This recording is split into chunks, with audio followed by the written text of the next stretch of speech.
Alex Rodriguez has called this a witch hunt, and people have said, you know, the fervor that MLB went at A-Rod with is almost unprecedented. It's also an unprecedented suspension. But if Bud Selig retiring in 2014, later on this year, do you think that if he wanted this to be his parting success in the way that he was going to affect his legacy one last time, do you think they actually achieved that? Do you think he changed his legacy by getting this 162-game suspension? I don't think so. Not for me. You hate to call this a show trial, but it was certainly symbolic, right? I mean, what did we learn on 60 Minutes on Sunday night? This is a guy who is taking $12,000 of performance-enhancing drugs per month, who never once tested positive.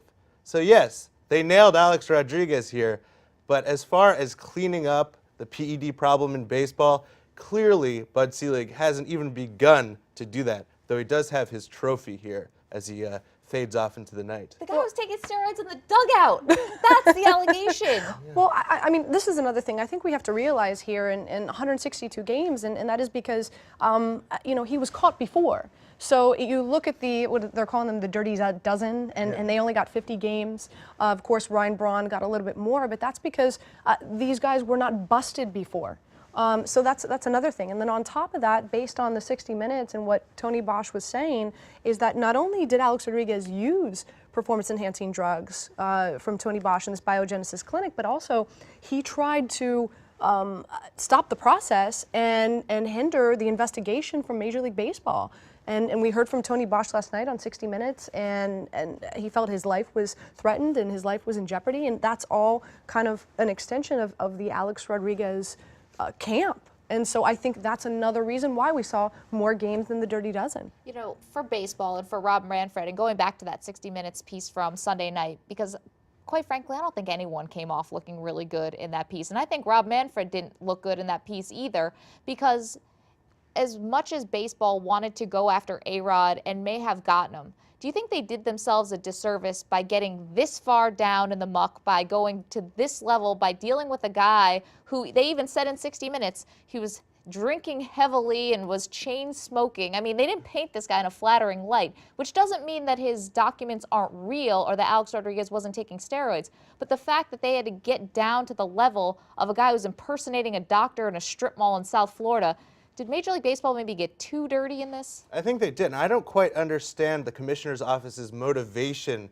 to do that 60 Minutes piece last night, to participate in that. They won. They got their man, a season ban for Alex Rodriguez.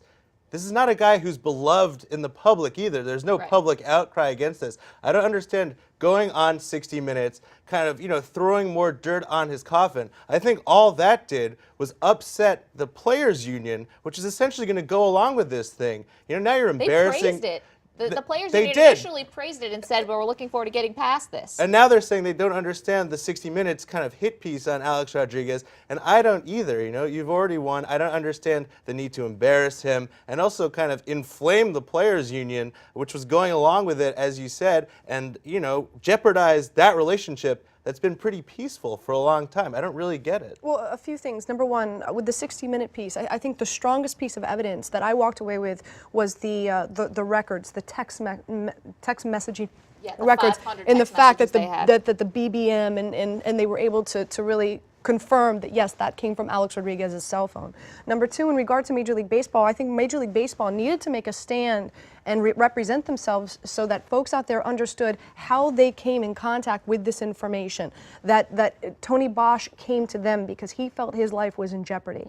I think that they needed they felt that they needed to get their part of the story out in regard to how they acquired all this information. That's kind of what I walked. It cost them $125,000. That's what I walked away with last night. Yeah, I mean that you can believe that if you believe a guy who's an admitted drug dealer in Tony Bosch. So I mean, I think that they might have stirred up more than they kind of solved last night.